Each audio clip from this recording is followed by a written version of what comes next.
Farming का मतलब खेती की एक ऐसी प्रणाली जिसमें हम कार्बन को जो भी वातावरण में है सब पेड़ पौधों में डाल करके और इस पृथ्वी को कार्बन से मुक्त कर सके। सिंपल सी बात है, ग्लोबल वार्मिंग से संरक्षण कर सके। सामान्य शब्दों में आप इसे ऐसे समझ सकते हैं, कार्बन फार्मिंग। ठीक है, अब आइए जरा समझते हैं। लेकिन जैसे कार्बन फार्मिंग वगैरह होगी ना, तो अभी अमेरिका वगैरह के लिए सूट करता है, बड़े किसानों के लिए सूट करता है। पहले मैं एक हल्की सी बात कर लूं। अब जिस देश में 70% फार्मर 1 हेक्टेयर से कम भूमि वाले हैं, तो वो क्या ही कार्बन फार्मिंग या कोई फार्मिंग कर पाएंगे।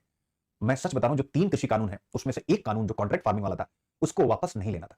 हमारे जो भी किसान बंधु, उनकी डिमांड ठीक है कि अन्य जो भी वो चाहते हैं एमएसपी वगैरह, वो सब ठीक है।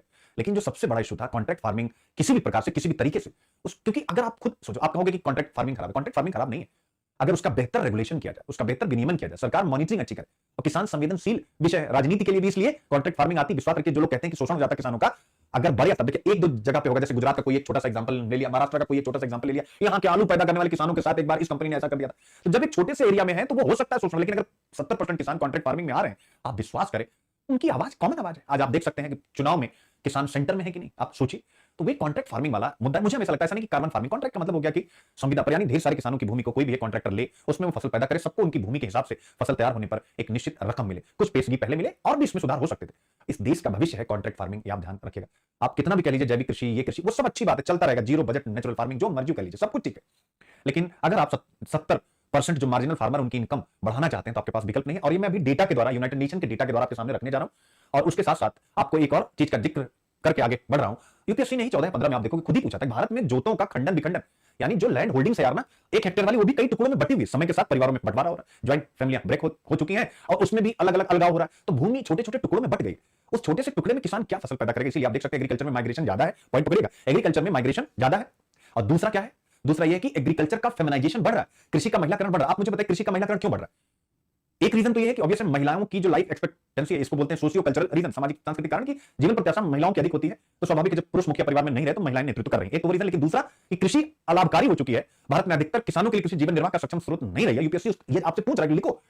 तो ऐसी परिस्थिति में वो जो पुरुष हैं वो वहां से निकल करके माइग्रेट कर रहे हैं और शहरों की तरफ, या जहां भी उन्हें बेहतर इनकम की उम्मीद है वहां जाकर के काम करें। तो कहीं ना कहीं हमें इंडिया के एग्रीकल्चर सिस्टम को एक अलग नजरिए से देखने की आवश्यकता है। और जैसा होता है ना कि एग्रीकल्चर वगैरह पे कैंपेन्स होने चाहिए, बिल्कुल, कि एक विचार आए उस पर लोग अपने विचार दें, बहुत कुछ करने की जरूरत है। ठीक, कार्बन फार्मिंग आइए जरा समझते हैं। मेरी इतनी चर्चा के पीछे का निहितार्थ क्या था, केवल एक निहितार्थ था, एक विषय था, और वो ये था कि छोटे किसानों को हम कैसे कार्बन फार्मिंग की तरफ ले जा पाएंगे। मेरा बस चिंता यही था, जो कि भारत में 70% है, और ये तो 1 हेक्टेयर से कम, अगर 2 हेक्टेयर से कम वाले लें तो 86% किसान छोटे और सीमांत हैं।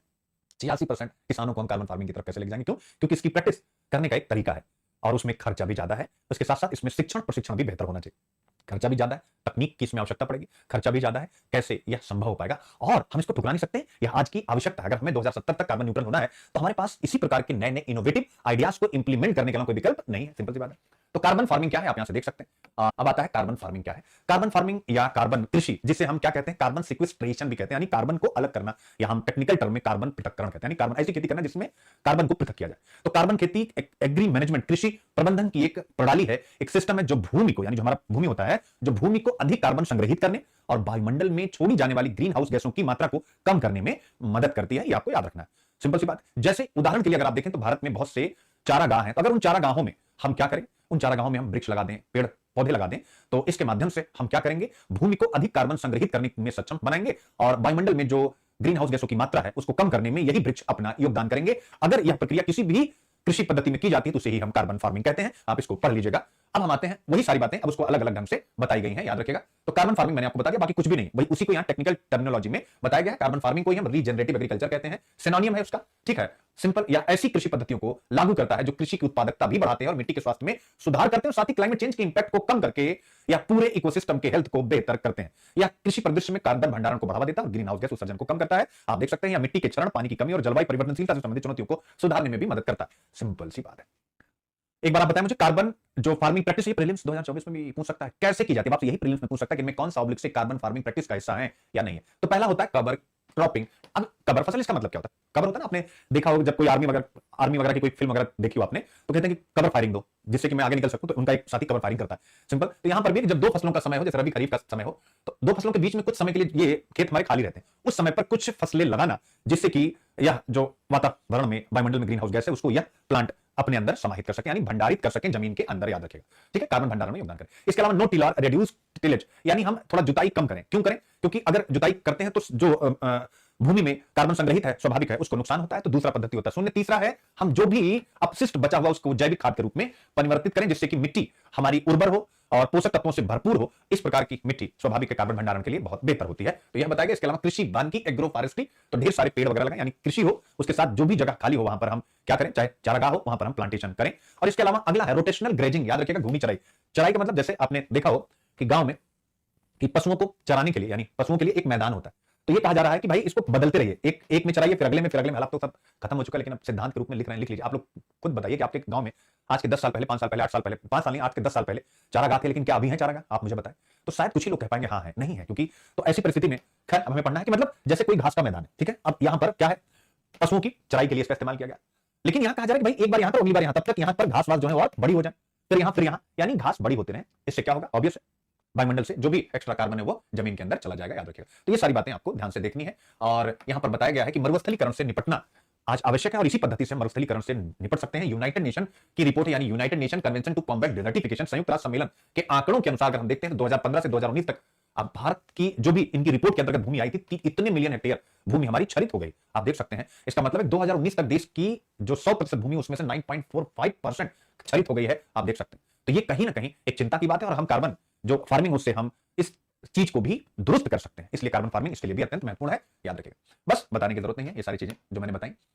अब इसके साथ चुनौतियां क्या है? ऑब्वियस है, चुनौती कुछ भी नहीं है। देखिए, जब हम कोई भी पॉलिसी, कोई भी इनिशिएटिव लेते हैं, तो सबसे बड़ी चुनौती क्या होती है? उसका इंप्लीमेंटेशन। डिसीजन हमने लिया, लेकिन हम इसका इंप्लीमेंटेशन कैसे करेंगे, ये महत्वपूर्ण होता है। इसके साथ साथ किसी भी नीति, किसी भी निर्णय की जो प्रभावशीलता होती है, वो केवल डिसीजन पर डिपेंड नहीं करती। बहुत से फैक्टर्स होते हैं किसी भी नीति को बेहतर इंप्लीमेंटेशन का रूप देने के लिए, ठीक है। तो इस प्रकार की नीतियों की प्रभावशीलता कई कारकों पर निर्भर करती है, और उसमें कौन भाई, आपका ज्योग्राफिकल लोकेशन कैसा है, भौगोलिक स्थिति आपकी कैसी है, सॉइल टाइप यानी भूमि का प्रकार कैसा है, क्रॉप को आप कैसे सेलेक्ट करते हैं, पानी की उपलब्धता कितनी है, जैव विविधता कैसी है, आपकी भूमि का देख लिया गया ना, फार्म साइज और स्केल कैसा है, भूमि का एरिया बड़ा है क्या, हिंदुस्तान की तरह है। तो ये सारी चीजें हैं, इन पर डिपेंड करता है, याद रखिएगा। इसके साथ साथ इस पर भी डिपेंड करता है कुछ और भी है, कि लैंड मैनेजमेंट प्रैक्टिस, यानी आपके यहाँ किस प्रकार से भूमि को बेहतर बनाने पर काम हो रहा है। इसके अलावा आपके पास नीतिगत सपोर्ट कितना है, इसके साथ साथ समुदाय कितना शामिल है। जरा ध्यान से देखिएगा, कम्युनिटी इंगेजमेंट की बात की गई। आप स्वयं विचार करें, पंचायतों के आने के बाद भी क्या आपके गांव में आसपास कम्युनिटी इंगेजमेंट बढ़ा है?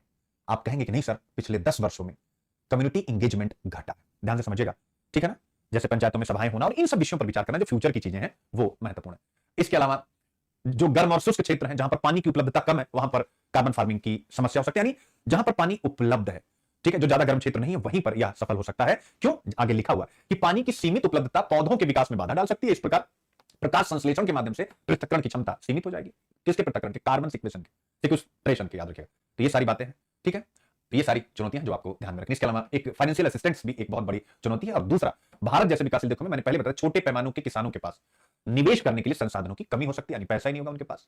तो ये सारी बात, लेकिन फिर भी भारत के सामने अवसर है, और भारत अगर इस प्रकार की प्रैक्टिस को आगे बढ़ाता, सरकार फाइनेंशियल असिस्टेंस प्रदान करती है, सरकार अवेयरनेस कैंपेन चलाती है, तो निस्संदेह इस प्रकार की प्रैक्टिस भारत में बड़ा प्रभाव डाल सकती है। और भारत में कौन सा एरिया इसके लिए सबसे ज्यादा फर्टाइल है? सिंधु गंगा का मैदान, याद रखिएगा। इंडो गैंगेटिक प्लान, उसके साथ साथ दक्कन प्लाटू यानी दक्कन का पठार, ये कार्बन फार्मिंग के लिए सबसे उपयुक्त है। ये प्रीलिम्स के लिए याद रखिएगा, कभी कभी घुसता है तो पूछ लेगा कार्बन फार्मिंग के लिए कौन सा एरिया उपयुक्त है, तो ये आप देख सकते हैं। तो ये सारी चीजें आप देख लीजिएगा, और बेहतर है, और बेहतर प्रयास हमें करने की जरूरत